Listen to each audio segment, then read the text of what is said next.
Political deadlock in Ukraine as the losing candidate in the weekend's election demands a new vote. Tension on the streets as pro-opposition supporters insist the election was rigged. The losing candidate threatens to take action if the negotiations to resolve the standoff fail. We'll be assessing how the political crisis gripping the country can be resolved. Also tonight, England's cricketers fly into Zimbabwe to begin their controversial tour. Suspended, over 40 school bullies caught on camera abusing a fellow pupil. And on the trail of the Mafia, out with the Italian police trying to stop the spiralling murder rate. And in BBC London News, the super surgery of the future that could put a stop to hospital visits. 4 years on from the death of Damilola Taylor, his father says London's night culture is still a threat.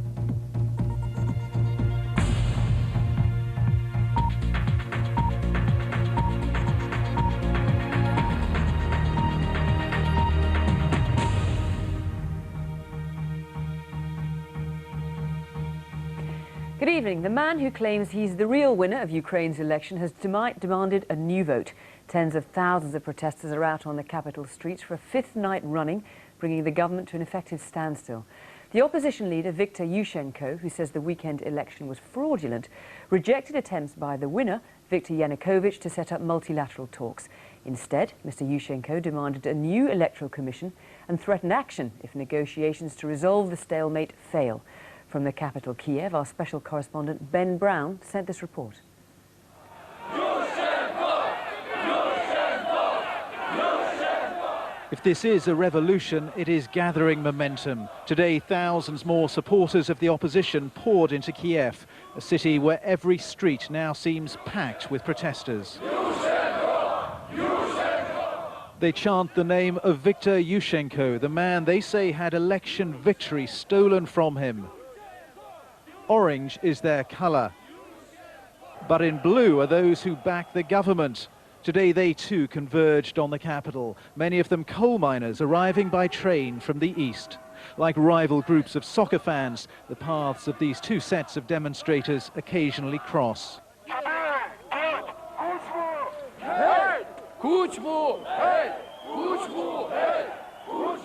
Just one spark could turn a constitutional crisis into a civil war, but there were only very minor scuffles this morning as the opposition pushed past police to blockade government buildings. They taped up doors, preventing ministers and civil servants alike from getting into work. The running of this vast country has been completely paralyzed.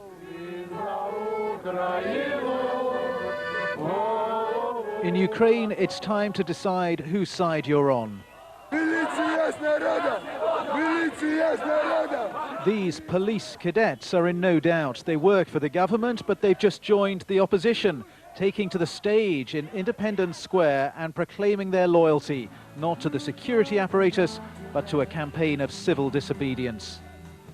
If there is a peaceful way out of this crisis, then these are the men who'll have to find it. A meeting tonight between the two rival candidates, Viktor Yushchenko and the controversial winner of Sunday's election, Viktor Yanukovych.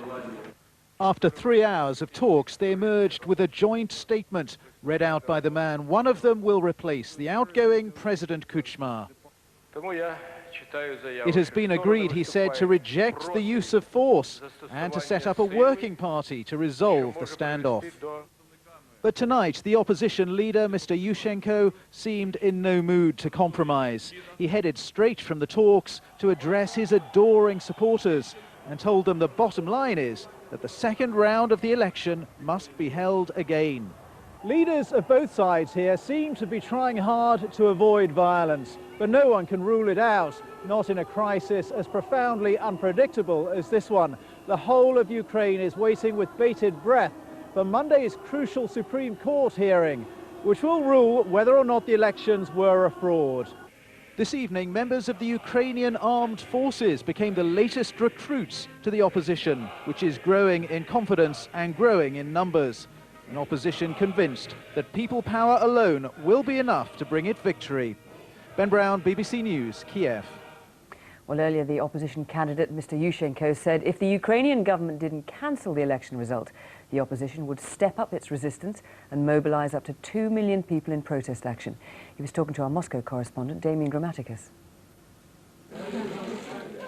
He's the man at the centre of this crisis, Viktor Yushchenko, the opposition leader who has brought the world's attention to Ukraine. We caught up with him when he was meeting the European Union's special envoy, Javier Solana. When he's not rallying the crowds on the streets, the opposition leader is devoting his time to diplomacy. Today, he was looking for more support from the EU ahead of his meeting with his rival for Ukraine's disputed presidency. We must stress the reason for this crisis, he said to Mr. Solana. It is the falsification of the election. That is why we are making our stand. Mr. Yushchenko, nice to see you again. Nice to see you. Yes. When I met him today, he was in confident mood. If ultimately you do not get what you want, how far are you prepared to go with these demonstrations? If they do not cancel the elections, we will step up our resistance. There will be 2 million people on the streets, but we will not force our way into the presidential office. Eventually, the keys will be handed over to us peacefully. What do you want from Europe and the West now? We ask all heads of government and all parliaments in Europe not to recognize the illegitimate results of this election. It is important that European countries support the democratic process in Ukraine. And as for the Russian President Vladimir Putin's decision to recognize the Prime Minister as the official winner of the election, he called it a shameful page in Russia's history. Yushchenko! Yushchenko! The name Viktor Yushchenko has become the rallying cry for these people on the street. It's not so much for his personal popularity as what he represents that he has all this support.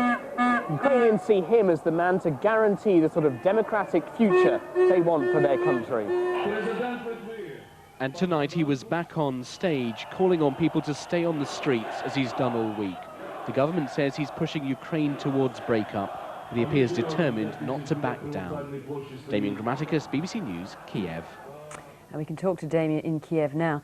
Damien, earlier tonight it seemed there might be a consensus on talks to resolve this stalemate. Now we have the opposition candidate who's rejected these talks. Where does this leave the Ukraine now?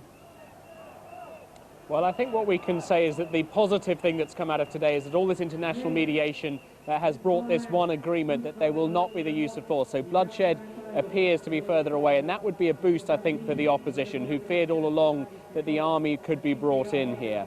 Secondly, we've got this working group formed, but it's very difficult to see what they're going to talk about. Essentially, the two sides still differ on the fundamental point. The government believes it won fairly. The opposition says that this election was stolen. And today, down here, after those talks, we had the opposition leader coming out and saying that he is now calling tomorrow for a special session of Parliament to try and dissolve the election commission.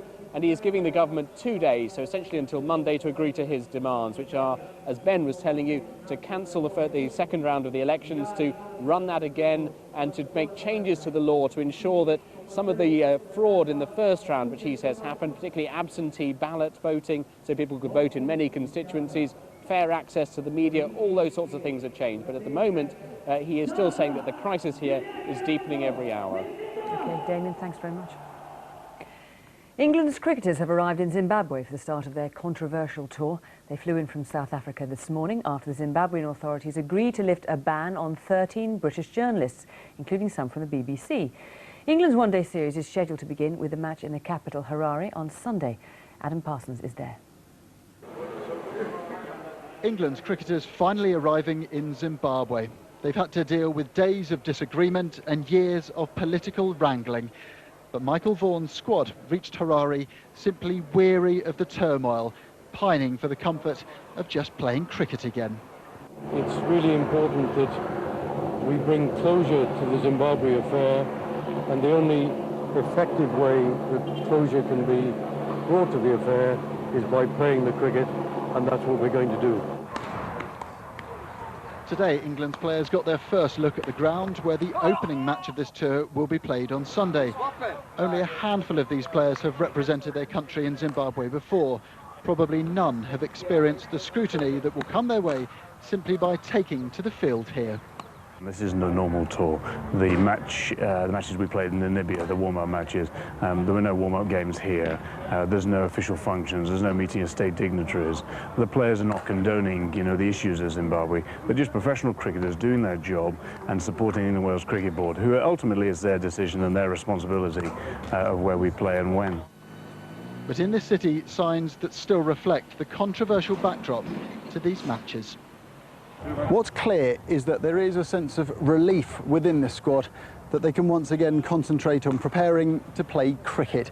They haven't enjoyed the confusion and rancour that's gone into the past few days. They just want to play these games, avoid any more controversy and get out of Zimbabwe. Adam Parsons, BBC News, Harare. President Bush has offered to intervene in the Northern Ireland peace process. Today he phoned the leader of the Democratic Unionists, the Reverend Ian Paisley, as part of the efforts to try to clinch a deal. A series of top-level talks have been taking place this week between the British and Irish governments and political parties in Ulster, as all sides say a settlement could be within reach. Dennis Murray reports. The season of peace in Belfast, and after all the years of atrocity and tragedy, there is peace here, not complete, but getting there. And there's a real sense now that the last unthinkable of this process might just be about to happen. Ian Paisley and his party at one extreme and Sinn Féin at the other, on the verge of being partners in government. This process never came with a guarantee, and even now, 10 years down the road after the first paramilitary ceasefires, there's uncertainty. But the deal of all deals is definitely there for the taking. If that deal is done, then by the end of the year, the decommissioning body would report that all IRA weapons have been put beyond use. Two churchmen agreed by Republicans and the DUP would witness the acts of decommissioning. And the DUP say there'd have to be photographs of decommissioning, most difficult of all. Sinn Féin see that as forcing a humiliating IRA surrender, and there's no sign yet that they'll agree to photographs, but they say agreement is on. We've made the case many times that it isn't a question of if, it is a question of when. And we do think that this phase shouldn't go on forever. Ian Paisley's always been the unionist no man. Can he now say yes? President Bush was on the phone providing encouragement. I told him I'd like to be in a position to make a deal, but that any deal must be fair and it must address to my satisfaction and my electorate's satisfaction all the fundamental issues that have blocked progress for so long. Nothing will be decided before next week. The parties have the weekend to mull all this over, but they face a simple political choice. Do they do it now or put off what they themselves know is inevitable? That at some point the hardest line Unionist Party and the hardest line Republican Party will share power. Dennis Murray, BBC News, Belfast. More than 40 pupils have been suspended from a school in Dorset after they surrounded a 15-year-old classmate and allegedly threatened to kill her. The gang of schoolgirls, who were aged between 13 and 15, were caught on security cameras abusing the pupil. James Westhead reports. Surrounded by bullies. At the centre, a 15-year-old girl is taunted and shouted at by fellow pupils, reportedly threatening to kill her. All after a row over a boy got out of hand. The disturbing image caught on CCTV. The head teacher appalled by what she says was mob rule.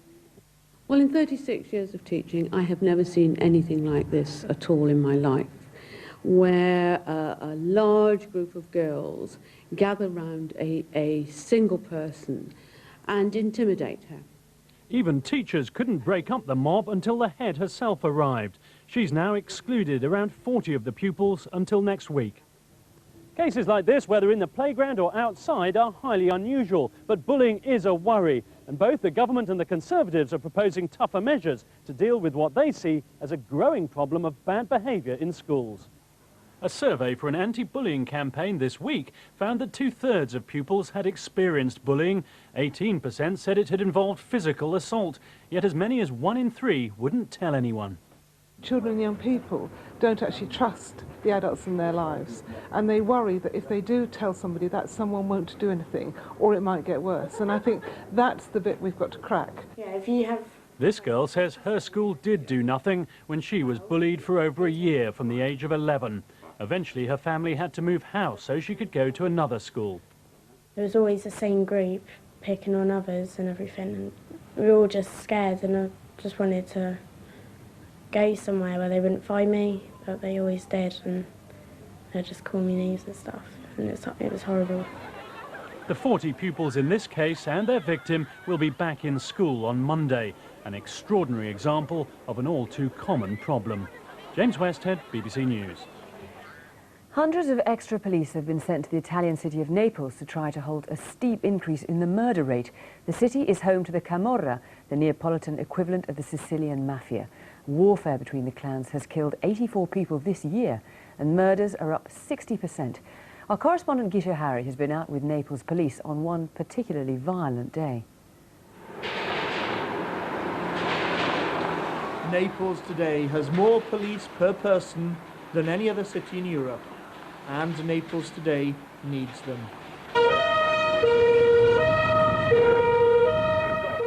Just minutes into their shift, these officers were racing across town to a homicide. It's far too familiar a sight. The victim, a 60-year-old shopkeeper, shot 4 times in the head by 2 hooded men because he wouldn't pay his pizzo, Italian for protection money. Once again, the police have turned up too late, in time to clear up and investigate, but not in time to prevent another murder. This is the 8th Camorra killing in Naples in 6 days. No one's talking, no one's leaving. They watch the dull rituals of death in silence, stunned.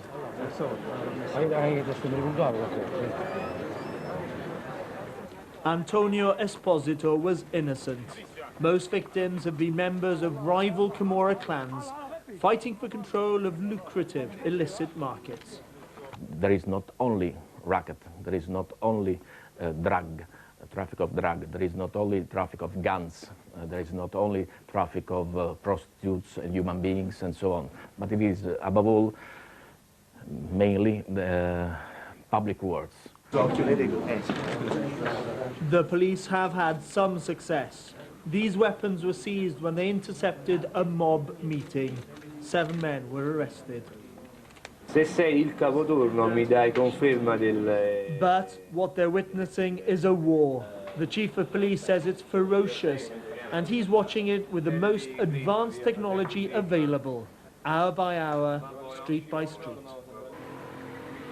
Parts of this city are under siege.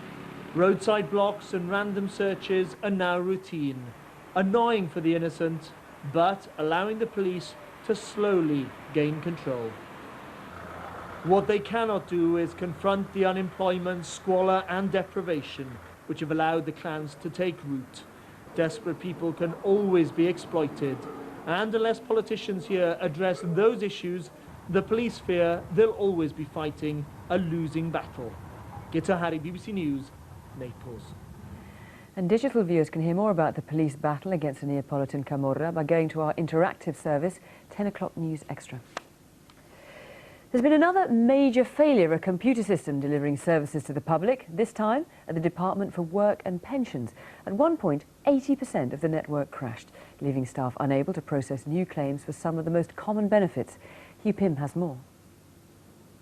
Another week, another computer failure in a major public service. This time, an attempt to upgrade software went badly wrong. 40,000 PCs at the Department for Work and Pensions crashed. It's meant that many new claims for the most important benefits paid to millions of people had to be processed by hand. 60,000 new claims came in over 3 days while the system was down. It's not yet clear how many have been delayed. But people signing on for the first time at job centres today said they'd had problems. They're telling me it could be another 2 weeks before my problem is resolved. And it's actually quite unacceptable, especially for somebody if they have young children, a family, and they don't have any money. The private consultancy involved says the computer problem has now been fixed, and ministers stress there's been no interruption to regular benefit payments. This affected our desktop computers. A routine software upgrade went wrong and affected our computers, our desktop computers. It didn't affect our mainframe. It didn't affect the service to our existing customers. The problem is the system could take no new data and could issue no new claims to benefit, be it disability benefits, child support, Job Centre Plus, pension credit. The whole system completely froze and could take no new data. That's a very serious failing. There have been repeated problems with big public computer schemes in recent years. The Child Support Agency, where the boss resigned last week. The Passport Agency, that led to a 500,000 backlog in applications. And at the National Air Traffic Service, where passengers faced long delays.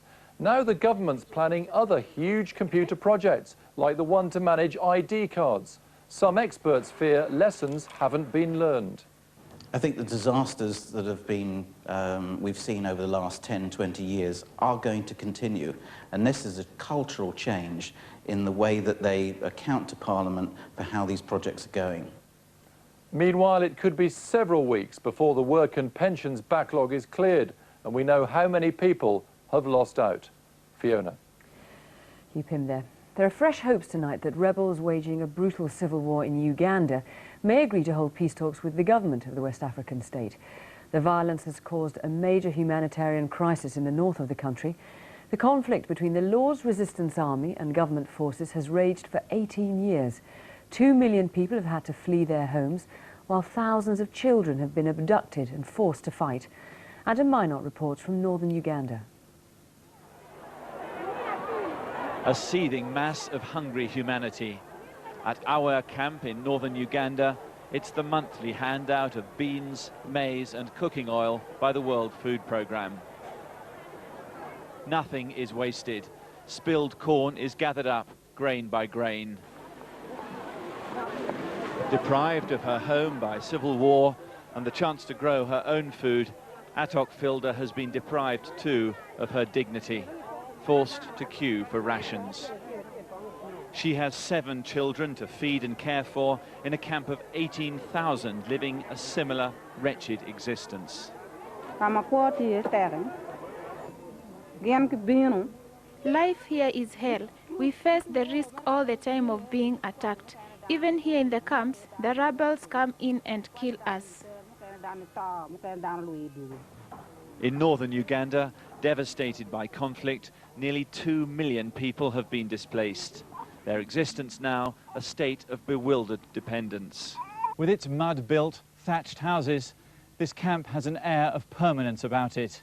And many who've sought refuge here fear it may never be safe enough to leave. Food convoys get military protection from the Ugandan government. The army says it's winning the war against the rebels, but many who are working in the camps to help the dispossessed have their doubts. Aid agencies say this is the worst humanitarian crisis in the world. The Darfur situation has shifted attention from the northern region, and the situation is still really so bad, and I would say it's still worse than in Darfur. Every night, a remarkable exodus from terror takes place. 40,000 people leave their homes. Some walk for miles simply to find somewhere to sleep in safety. Most of these so-called night commuters are children. Here they've come to a hospital which is guarded by soldiers. If they stay in their villages, they risk being abducted by rebel gunmen and forced to fight in a conflict which has killed thousands of their fellow citizens. Adam Minot, BBC News, Gulu in northern Uganda.